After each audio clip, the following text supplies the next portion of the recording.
Hello and welcome to another edition of Critical Q&A, the show where I answer your questions based on what you've left for me in the comments section of my Q&A videos or what you send to me by email at askchrisshelton@gmail.com. I have a great announcement I've been working on for a few weeks now and finally can announce this is my product launch. On my channel, I have been known to wear shirts that have these messages that I've created. And, you know, a few of the shirts that I made early on when I started this channel or got going on it, I literally went to Hobby Lobby and I got some letters and some shirts and I just ironed them on and I just made some shirts, you know, got logic and, you know, I find your lack of logic disturbing and, I don't know, some other one, reason, use it or lose it, you know, and I've had some other ideas since then. And people have asked me about my shirts a lot. Actually, I've gotten quite a few comments and questions about them. So I looked and looked and looked, and it took me quite a while to find a platform that I could use to create my own shirts and offer them to you guys, and now I'm doing that. So the platform is Spreadshirt.com. And the link is in the notes section below. And there are also links on my website and also on my podcast website to the web page that is my product page at Spreadshirt. So it is called Critical Merchandise. And this is the first sample that I got in the mail this week. This is my Got Logic shirt. And it's got my logo on the back. And I'm pretty happy about the whole thing. You can get the shirts in different colors, and there's also other products available besides shirts. There's a ridiculous number of products. I mean, hoodies and sweaters and women's shirts, men's shirts, kids' shirts, iPhone case, like phone cases, mugs, you know, an apron, I think. All kinds of products that I created on this, specifically with this design. There are other designs I've made that you'll also see. In fact, here's a shot of the page. And when you click on the design, it'll show you what products I've produced and have been made available. If you have requests, just let me know, email me, leave it in the comments section. And I hope that this is something that you guys will go check out and look into. Because like I said, I've certainly got no shortage of requests about a lot of the shirts that I wear. So you'll be seeing more of these, and that's enough of that commercial break. So let's get on with your questions now. Yusuf. Hi Chris, love your channel. Question. I was involved in a Muslim cult when I was in college and university days. The cult was actually very similar to Scientology. I've never really fully recovered as such. I've encountered many problems in my life, but one problem really troubles me: dwelling on the past. I often in my mind obsessively debate scenarios from the past. I imagine myself yelling and refuting the cult I was with, embarrassing them the way they embarrassed me, making their leaders feel stupid, etc. All of these are scenarios I ruminate on. I often debate them on social media, and I get very obsessive on chasing and confronting them. This despite the fact that the cult has died down over the years and has few members left. Yet still, I rehash arguments and refutations against them in my mind, and the off chance I meet them on the streets and show them that I am now in the know and can take them on easily. Why am I like this? Is this something that ex-cult members face? Would you say that this is a form of OCD? Okay, well, I am certainly not qualified, and I'm not even going to attempt to give you some kind of a therapeutic diagnosis on YouTube. But I do have some comments about this that I hope will be of some help. I do, of course, understand the situation that you're in and where, you know, in the headspace, and I get it, you know, and it's rough. I have, you know, this is all the information I have, and it's not enough really for me to give you really good advice, but here's some off-the-cuff stuff I can tell you.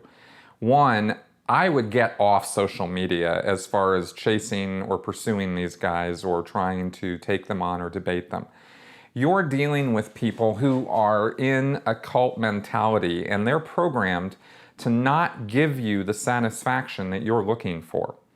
I don't go to Scientology group Facebook pages or go to protests in front of churches of Scientology or go engage with Scientologists. And I don't do that because I know that that's not how I'm going to make a difference. And it's not how I don't think it would be effective, right? Because you're just needling them and giving them a hard time. And that doesn't tend to give any degree of immediate satisfaction or return on investment, so to speak. That's why I don't do it. When I was in Scientology, if somebody was trying to debate me or give me a hard time or protest or something, they were going to lose every time. That was just how I thought. And I'm sure that, you know, in other destructive cults, such as the one you were in, it would be the same story. So I don't think one-on-one engagement like that from an ex-member is a good idea. I just, you know, and I've mentioned before that I think protesting and things like that has a limited degree of workability to it, but one-on-one, forget it. Then you have to deal with what's in your head, the experiences that you had, and the anger and the resentment and the upset and all of that. And that's rough. All of us are individuals and we deal with it differently. So there's no broad answer for everybody. A suggestion is that I've heard has worked for other people is to write a letter, saying everything you'd want to say. Just get it all out of you, right? Just download. Everything, if you could talk to the cult leader or an average member and just get it all out of you, what would you say, right? That has had therapeutic results I've heard in the past. That's all to do, but that's a thing that can kind of get some of that out, right? So it's not just playing in your head. There's some kind of value to typing it or writing it down. This is also why I've suggested in the past being an advocate against destructive cults or against that specific group, like what I do. It helps. It's catharsis. It's cathartic. The other thing, of course, is getting education on the subject.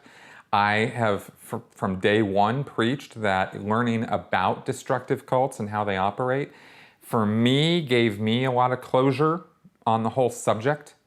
Reading Steve Hassan, reading John Atack, reading Robert Lifton, reading Margaret Singer, right? Watching videos of theirs on YouTube where they discuss the techniques and methods and whatnot that are used, how they're used, how indoctrination occurs.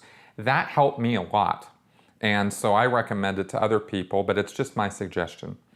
And finally, there's seeing a professional counselor, right? Which I really can't recommend enough. It's not something I've done personally, but of course I've interviewed Rachel Bernstein, for example. Joe Zimhart's not a therapist, but he's done cult exit work. I've interviewed them on my podcast and on my channel here. I'm good friends with other psychologists and therapists as well. And I've found that if you can't do it yourself, get some help. There's no shame. There's nothing wrong with that. There's absolutely, positively no stigma should be attached to that at all. The real challenge with us ex-destructive cult members is finding a counselor or therapist who's going to know what they're talking about and what they're doing. And that's not always the easiest thing to find. I don't know where you live. I don't need to know. But look around and see in your area, maybe also consult resources, online resources. There's the ICSA, International Cultic Studies Association. They have a website. Maybe they have some resources, and there might be other resources to find. I haven't done a real thorough job of this, but I know that there are people out there who do understand undue influence, do understand destructive cults and how they operate, and can be of assistance of a counseling nature as a result. So those are my recommendations. I'm not a therapist. I'm not even pretending to be. It's just my advice from me, Chris Shelton, to you, and I hope some of that maybe helps. Rachel Stone. This is the first time that tuning in raised a few little defensive hairs on the back of my neck, so I thought I'd weigh in for a change. I care about the truth, but found myself emotionally put off by your guest, Aaron Ra, and I'm looking for an explanation as to why. By your own viewpoint, shouldn't people be open and accepting of differing religious, cultural, and scientific ideas and facts from a multitude of sources in their searches for that truth? I see my friends and family expressing and living a wide range of beliefs and lifestyles. Some make me cringe, but others make me wonder if there is something there because they seem to be thriving within their belief system/religion. Perhaps man did invent God, but I question whether or not human beings have an emotional need to do so. As long as no one is being harmed in the process, as one might be in a destructive cult, yes, I get the huge gray area here. A little magical thinking might serve as a handy corral for positive social norms and serve as motivation to treat the other human beings on the planet with kindness, respect, and some form of a hopefully fair degree of justice. I understand that truly horrific things have also been and are being done in the name of God, any or all, and other faith-based beliefs. Personally, my husband and I just lost all 4 parents to cancer in a 2.5-year period. It comforts my grieving heart to think that they are not completely gone from existence, despite what my critical mind has come to believe. So, my questions are, do you believe that it's possible that, despite the apparent facts, we have a basic, possibly even biological need to believe in a higher power and to exercise the values that we attribute to that belief as a beneficial component of our culturally mosaic social order? Do you think that the stigma attached to atheism could have anything to do with the emotional pain associated with rationalizing with and attempting to convert the faithful to the belief that faith doesn't exist, which may in turn be viewed by them as threatening or as a stripping away of their security and culture? If someone seems happy in their chosen faith, is it the manifest destiny of atheists to witness, rationalize, to these potentially self-deluded people? In doing so, might some well-meaning atheist cause more emotional harm than intellectual good? Perhaps atheism wouldn't get such a bad rap. Trust me, I live in Texas and it does. If it didn't seem as cold or threatening by providing alternative social structures that promote equality, honesty, compassion, and so forth. But aren't attempts to pull that kind of thing off inherently in danger of becoming the next versions of inevitably flawed systems of belief or religions? How would you resolve that paradox?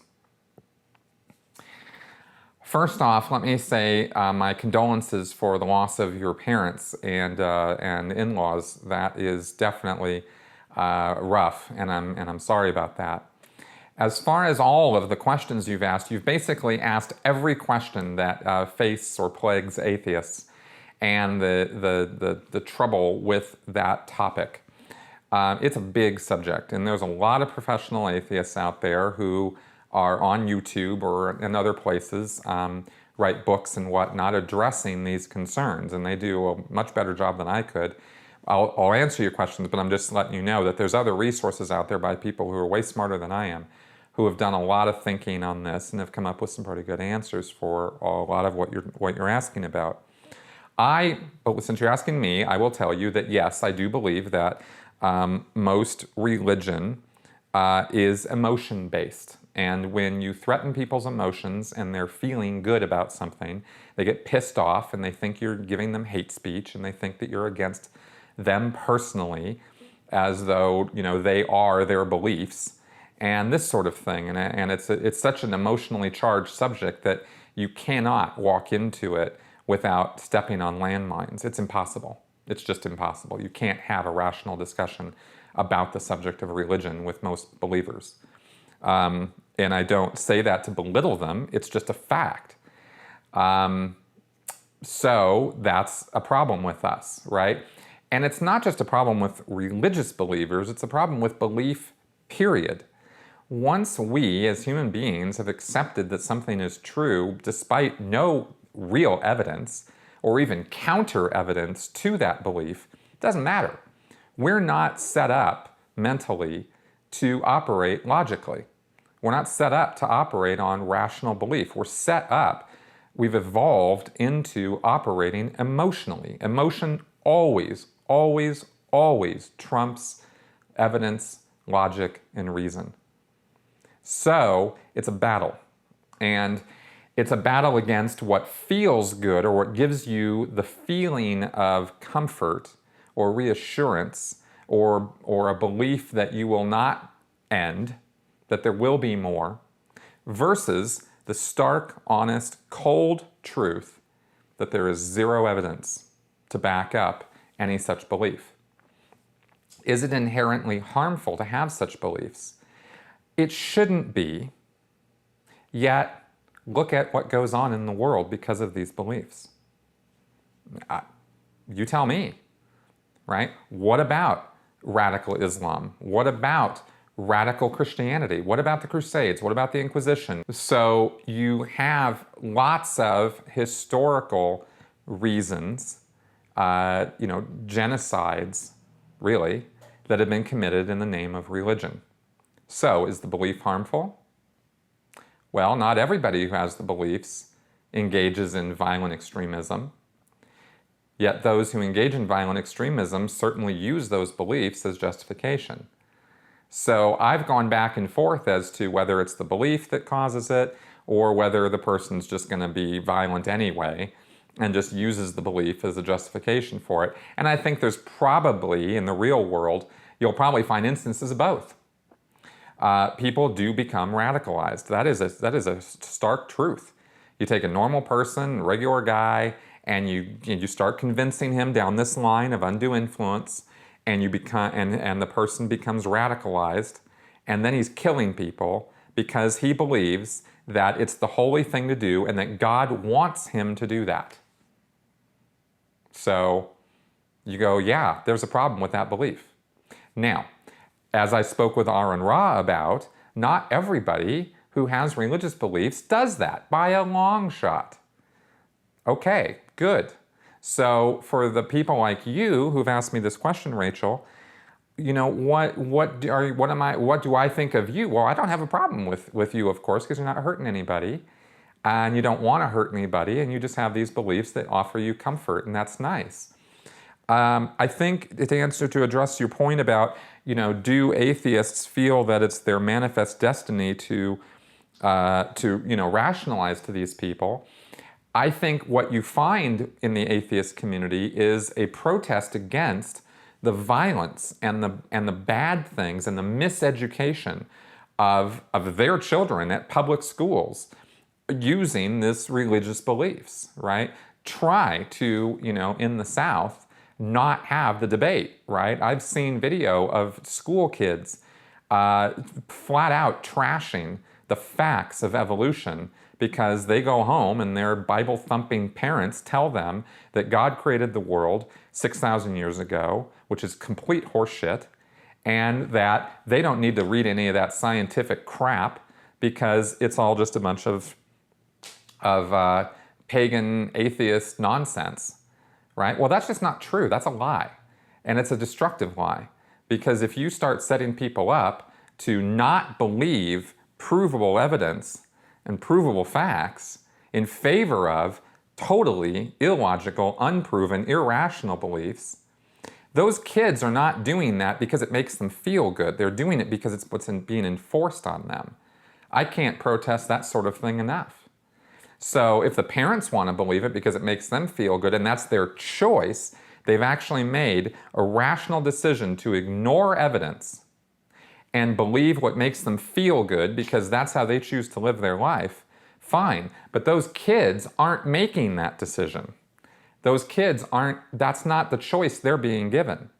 So I don't agree with that at all. I don't think we should be teaching religion to kids who have no judgment on the matter. I think that's crazy. And I have a little bit of experience with that. So, I wasted a good part of my life because I was raised with these beliefs that I never even thought to question. Why would I? My parents were, gods to me. My parents were the ones who told me how things are in the world. That's what parents are to their kids most of the time. So when the parents are saying, this is how it is, there is all kinds of confirmation bias going into believing what the parents say and rejecting and discarding anything that's not in alignment with what the parents say. So I think that is inherently destructive, right? Because it sets up mental traps and problems for the kid where he's now not going to believe the facts that are right in front of his face, right? So that's a problem in critical thinking and logic and just an ability to teach this child to think. So those are the sort of things that go through my mind on this topic, right? So it might, what helps me a lot in looking at this, because we, especially in the United States, are raised with this idea of sanctity and holiness and these beliefs, and we automatically grant, ministers and priests and whatnot this exalted status, right? Because they're somehow better than we are.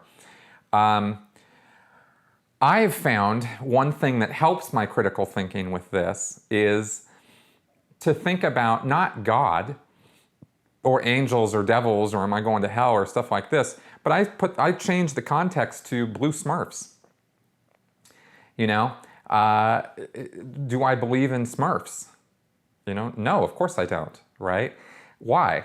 Because there's no evidence that they exist, right? So if I start assigning all the things that people assign to God to Smurfs, it quickly becomes apparent how ridiculous of a belief it is. And that is, how I've made the comparisons in my own head. Because believe me, there's just as much evidence for Smurfs as there is for a Christian, anthropomorphic deity who is definitely created by man. And it gives me no comfort, it gives me no joy to know that this is the way things are. It scares the hell out of me. It terrifies me. It makes me fear death. It makes me fear the unknown of death. And I still, hold out hope that maybe some proof could be found. I have a very open mind, very open, believe me, to the idea of past lives and future lives, and the idea that we don't just end when our bodies die. I would so much want for that to be true. So I'm wide open to proof, verifiable scientific evidence of such things. And if I can ever be presented with that, I'll take it, and I will be the first to tell you folks about it.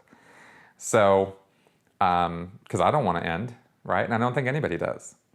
So those are some of my off the cuff thoughts about this. I'm not going to go on and on about it, but I hope that addresses some of your question. TJB fan, you seem to use the words psychology and psychiatry interchangeably, as if they mean exactly the same thing. I always thought that psychiatry was the more evil of the two, as that branch uses electroshock and the continuous drugging of patients and so forth, as described by Mark Rathbun about his brother in his memoirs book. Whereas psychology is more concerned with therapy and maybe some prescription antidepressants and such that you could take at home. Do you see any significant difference between the two in the way you discuss them? Oh yeah, no, these are hugely different things, and I don't use the terms interchangeably at all. Psychiatry, a psychiatrist is a medical doctor. He's gone to medical school, and then he did 4 more years of education in a psychiatric institution where she, I just say whatever, they get all this formal education and training in being a psychiatrist, which is a treater of mental illnesses and mental diseases and pathologies. A psychology is the study of the soul or mind, as what the words come back to. And a psychologist does not go to medical school. So your question is off. I don't think you really understand the differences yourself, because a psychiatrist is the only ones who can prescribe medications, because they're medically trained doctors. A psychologist cannot prescribe medication. A psychologist can work in tandem with a psychiatrist, and often does, to have their patients or their the people that they're counseling prescribed medications under the responsibility of the medical doctor or the psychiatrist. That's a huge difference between the two. And I don't consider either one of them evil. I have, of course, in the past, psychiatry was as barbaric as medicine in the past was barbaric. We've learned a lot over the years, and psychiatry has advanced a lot since Hubbard's, ranting and raving about it in 1950 with, the men in the white coats who are going to electric shock you and lobotomize you and all that sort of thing. That sort of thing is not as popular and is not as done as much as it used to be. So that's just a fact.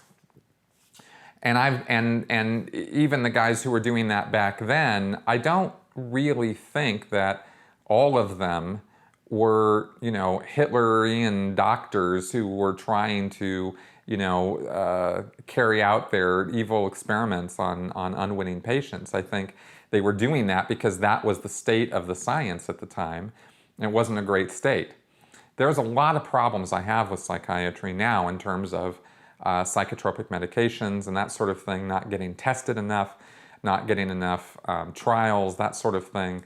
I got some problems with big pharma, yet I also know that there are people who are friends of mine, who are very close to me, who could not have the quality of life that they have if it wasn't for the psychotropic medications they were taking. So I'm not in a black and white state of thinking about this anymore like I used to be. So psychiatry is not all bad, psychology is not all good. It's not like that, right? There are good people, there are bad people, just like every other subject matter you'll find. And there's good methods and there's not so good methods. And not every method works universally on every person. Some people respond very well to psychotropics, for example, other people don't. And that's why I think more testing, more clinical trials, more research into this is definitely called for. But no, I don't use those terms interchangeably. I do understand that there's a difference between them.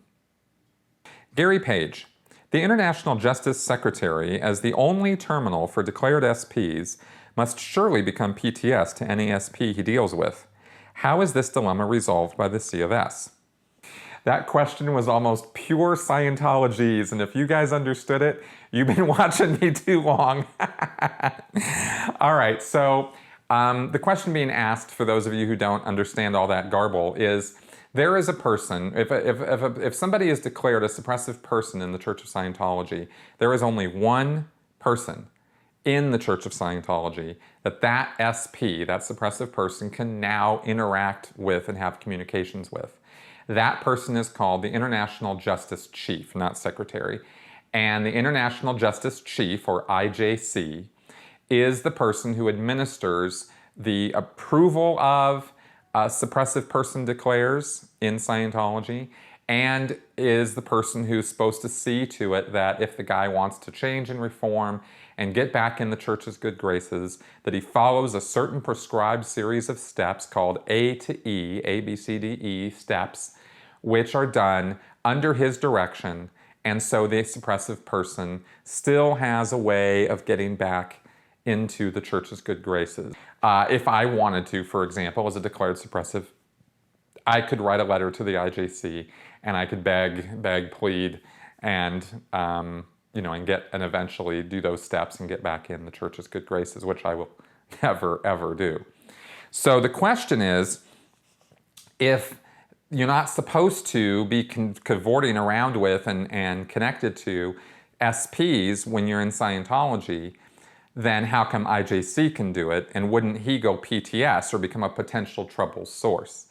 Right, PTS, that's the label that the Scientology gives you if you're connected to a suppressive person.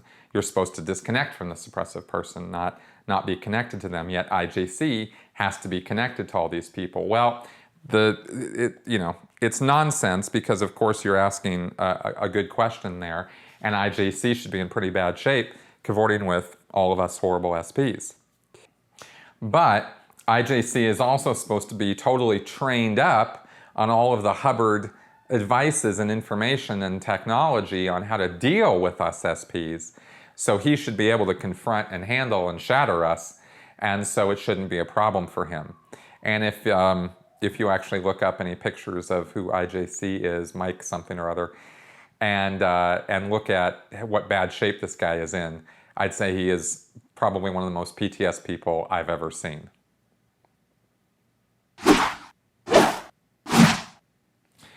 Whoa, it's time for Flash Answers. R. Magoo.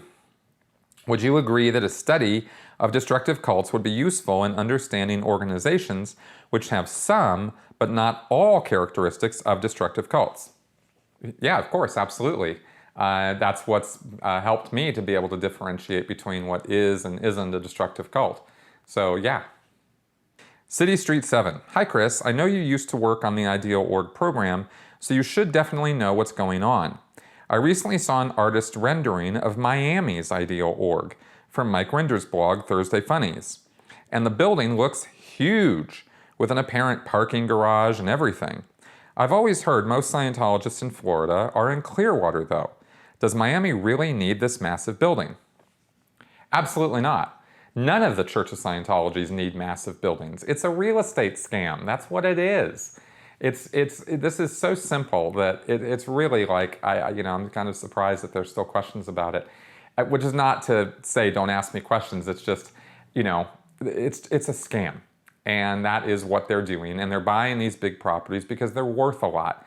And they're owned by the Church of Scientology International. So it's all about money, money, money, and investing so that the IRS continues to give them their tax-exempt status because the church is reinvesting its funds in itself and can show the IRS that it's doing this so that the IRS will back off and leave them alone. Junctioneer blog. Is the top management of the cult not working to expand simply because with a huge influx of new members, there could be a demand for changes by the basic Scientologists? More members, more of a possibility of current leaders losing control and/or reform of the church. No, actually, it's a lot simpler than that. There's no effort by top management of the church to expand because none of the people who are supposedly there at top management are actually there doing any work. They are in the hole, or they are under, subjugation by David Miscavige, and they're not doing management. So all the people who should be working to expand Scientology aren't even there, except in name only, if even that anymore. It's all David Miscavige. It's all his show. So that is Scientology, and you can see that Scientology is not expanding and isn't trying to expand because he doesn't care about it expanding. That's not his game. That's not what he's trying to do. It's not what he's ever been interested in, at least not for the last 20 years. And the guy is, he's just on a power trip, and he's got all the money and power that he could want in the world, and that's the game he's playing. So as long as he can have those things, why would he care about expanding Scientology? Okay, and so we've reached the end of another episode. I hope these answers were informative, useful, helpful in some way. There's a lot that I could say about some of these things, but I am limited to a degree by the amount of time that I have here, and I don't want to bore people with too long of answers, which I know I do sometimes. When I get on a roll about stuff, and half the show ends up being one answer to one question, so I'm trying to minimize that. So I'm hoping I'm doing okay with this. You guys let me know. But again, check out the links to my product line. I'm very excited about these and very interested in your feedback on it. And as always, of course, thank you very much for coming around and watching. I really appreciate your viewership. And for those of you who are supporting me via Patreon or PayPal, Love, or whatever, thank you very much. Really appreciate it. And I'll see you guys next week.